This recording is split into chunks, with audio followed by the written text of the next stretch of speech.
welcome back to my channel. As you can see by the description down below, you already know what I'm going to be talking about. It's going to be maybe a part 1 and part 2. So let's begin.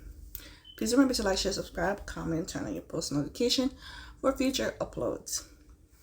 So basically, this is my journey through my entire pregnancy, at least for the last 2 weeks, because there's been some issues and complications. So let's get into that.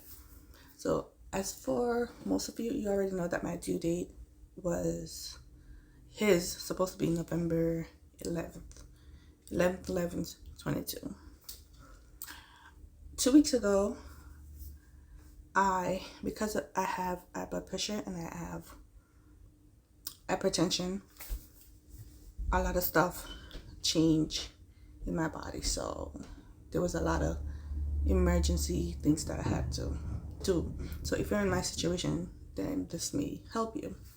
So like I said, 2 weeks ago, Tuesdays and Friday, I have to do a BPP, which is pretty much I need to go in, make sure the baby is fine, the heartbeat is good, the placenta is good, and take measurement of the baby, and pretty much do an ultrasound every week, twice per week. So I was doing that. Like at one point they told me that the baby is weighing on the small side. So that's how everything got started. So when I went in on Tuesday to do my BPP, on the Friday to do my BPP, my my blood pressure went into the roof. It was like 157.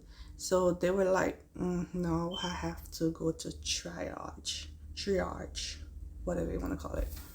So while I was there, they were again running my blood pressure. It was still high, so they had to what do you call it? I had to check into the hospital. So I was there from 10 o'clock till around 2. Then I got discharged. So during that time, they gave me blood pressure medication and stuff like that to bring my blood pressure down. And eventually it did, and that's how I went home. By the following Tuesday, it was good until I did the ultrasound. Like I did the measurement, everything, baby's fine, and then I did the ultrasound. And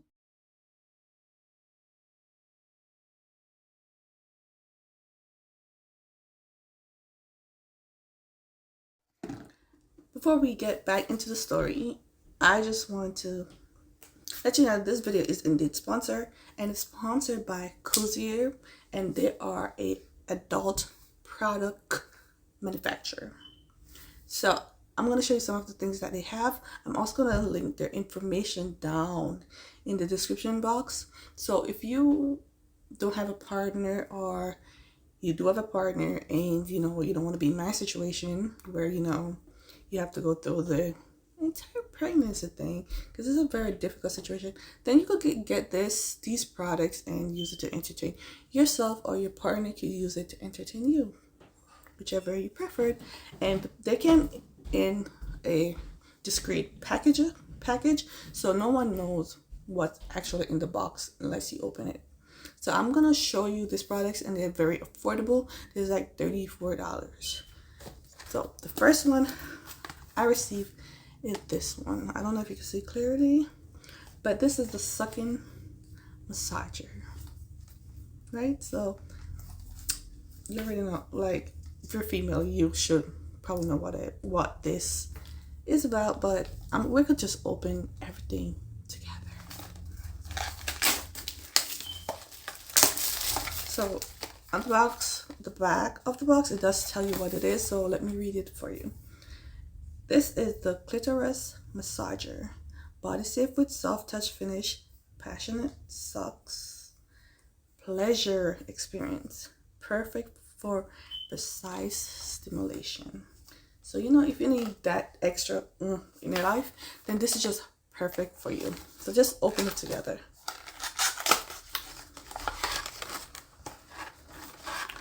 once you open it, on the back you have the wire, USB cord, the manual if you need help in how to use this product. I don't think you're gonna need that much of help. And then of course the vibrator, as if it's charged.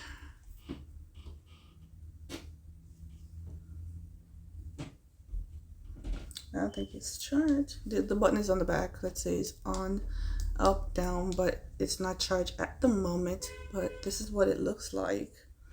And you know, that part. And you just do your thing. And it's silicone, so it's easy to wash.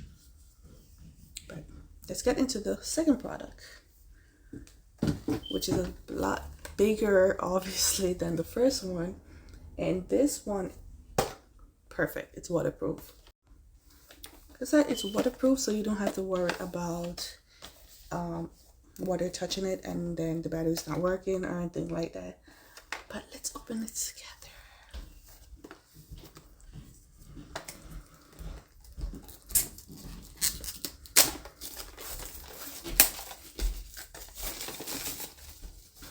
There we go, this cute little box.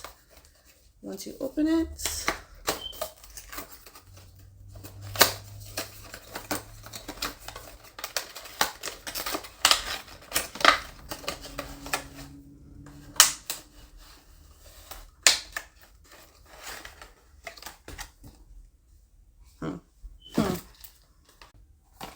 on the back it does tell you the function as well. So here we have the silicone, the charger, it's silent, so you know you could do your thing without anyone actually listening to you. Then double motors, different speed, and there's like 10 functions on this vibrator. I don't think it's charged, but it does also come with a manual if you need help on putting it together, and the USB cord. This one is a lot bigger. Let's see. This is really, you could turn it if you want to. And since it has a USB cord, you just charge it. It doesn't use batteries, the other batteries. It's a built-in battery. So here it's for the clit, and then you know whatever you want to do with this part. But this is really cute. Like, I do like the design. If you like big things, you know, this might be the one. But I'm gonna leave the information down in the description below. Hope you guys go over there, and if you see something you like, you just purchase it, because like I said, it's not that expensive. So now let's get back into this video. So like I said, Thursday they were about to induce me. They gave me the, I can never pronounce it right, Pitcoin. I'm gonna leave it on the screen. They gave me that in the morning, and then to induce my contraction, I did not feel a lot of pain. I don't know if I have like a strong tolerance for pain, but I did not feel a lot of pain. It went all the way to 20. Nothing was happening. So at some point they had to stop and give me a break. So during that break I was able to eat, because from Tuesday to Thursday I was not able to eat. Once you're in labor, you're not allowed to eat. So they did not allow me to eat until they decided to take a break. In the afternoon they said that they were going to start again like around 4 or 5, and my doctor came in and was like, he's gonna break my water.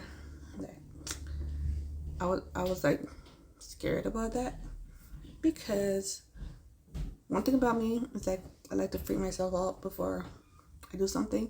So I usually go on YouTube or on the internet and start to search for things that I should not be searching for, and I end up on YouTube and I start searching for, does it hurt to have your water break?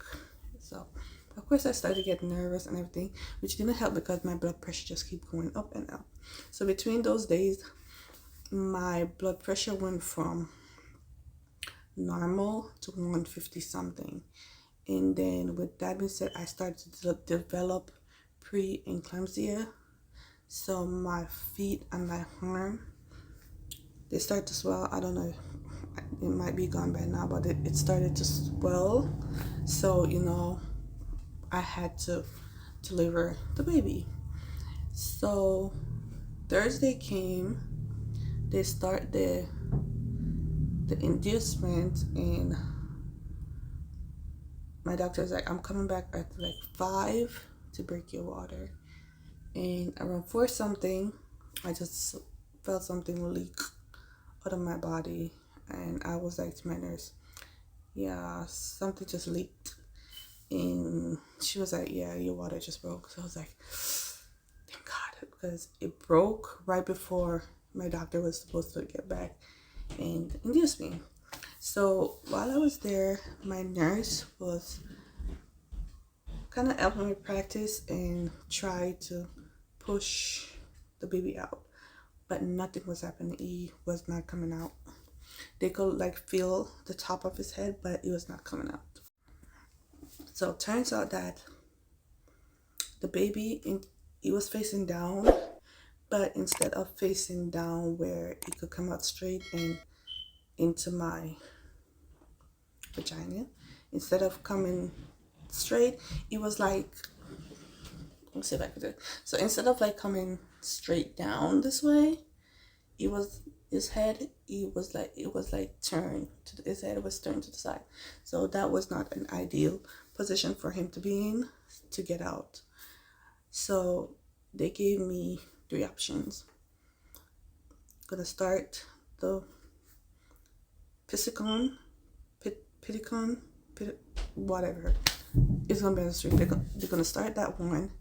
I have an option to do a C-section, and I have another option to where they were gonna put something that looked like a tampon inside of me to help open up my cervix. Open my cervix. They did 2 of them, and the final was the C-section to turn him. But then my doctor came in and they did an ultrasound to see how the baby was faced, and just like the nurse said, that's how it was faced. So what happened was they got another doctor. So now there's like 2 doctors in the room. One of the doctors, because at this point I was on epidural, because I decided to do epidural because I didn't see the point of me going through all that unnecessary pain. So most of the time I did not feel any pain. So once 4 doctors came in, there was one doctor who had his hands inside of me trying to touch the baby, and then there's another doctor who had his hand on my stomach trying to turn the baby around. So one is inside trying to turn his head, and the other one is on my stomach trying to spin his body. So they eventually did that until he was straight. By the time they finished did that, the baby was ready to come out. So I was still in the delivery room with the nurse, and we were going over the pushes. It's like every time you feel a contraction, then you push. But my contraction was so far apart. It's like push, push, push, done. Wait, rest. Couple minutes later, push, push, push, done, rest. So eventually it was time for me to have the baby. So the doctors came in, the pediatrician came in, a couple nurses came in, and we were there, and I did like 5 more pushes, and it was out. Like, he just came out, and he cried while he was out. He just made one little cry, and that was it. And then after that, they clean him because he was still small. They had to be careful with everything. I did not get to hold him because, again, because of the complication that I was having, it was best to have him deal with it as quickly as possible. So they clean him, they show him to me, they put him in this incubator, this light, and they did what they had to do. And then they told me they were going to take him down to NICU just for a few hours, and then they're going to bring him back to me. So he went to NICU, and he was there, but his temperature went up a bit and then it went down, and they thought it would be best to keep him overnight. He came out at 5 pounds 3 ounces, but my last ultrasound that I did on Tuesday, it was still 5 pounds 2 ounces. So he did gain weight. He did gain weight basically. So they took him there. He was there. They did what they had to do. We came up the following day, passed everything, his hearing tests, his eye tests, his blood work. He did amazing. He was great. It was just that he was small, but it was great. Eventually they brought him to my room, and he's been in my room for most of the journey, most of the time there, until they need to do like weight, blood work, and stuff like that. So I wasn't producing any milk at the time because, like I said, I did not reach my 40 weeks. I had him at 38 weeks, like a day, 38 weeks and a day. And eventually I had to feed him, so they had to give him the formula at the hospital. And he liked it, so we just been feeding him that so he could gain some weight. And then once my breast milk came in like a couple days ago, 2 or 3 days ago, so I have to keep pumping to make sure he gets enough protein. But he's here, he's small, but he's healthy, and that's all that matters. He could gain weight over time once I continue breastfeeding, but it was a difficult journey for me. Like, so many things could have happened. Like, I got preeclampsia, I have hypertension, I have diabetes during my it was something like I don't know, like I'm still feeling the after effect of them turning the baby, because at that time I was not able to feel it because I was on epidural, but now I could feel it, but I'm tolerating the pain. So it's not bad, it's not the worst pain ever, but I could just feel the after effect, and they gave me pain medication, so it's just what it is. But I did make it through the delivery safely. He's safe, he's home, he sleeps a lot, so there's not really much that we could do together. Also, what I see from his personality so far is very stubborn. What else? I think it's gonna be a very smart child. He's already holding his pacifier by himself. He's already turning his head by himself, and you could tell when he's just not interested in doing something. He will just start kicking, and he doesn't cry a lot. He cry if he's hungry or if he needs to change, because I guess he doesn't like poopy diapers. So that's the only, but it's been amazing these last 4 days, these last couple days. Like, when I post online that I gave birth, my son is here, it's been like a few days, so it's not like, it's already been a few days that I posted. But that it is for my experience. I'm gonna actually try to put videos in somewhere, because I wasn't able to take a lot of pictures because I did give birth at a private hospital, and it's a Catholic hospital, so they weren't allowing certain things. But he's here, and I can't wait to start our little journey together. And for those that's asking when I'm going to be posting, not until he sees his dad. So by next week, I should be in the process of getting like all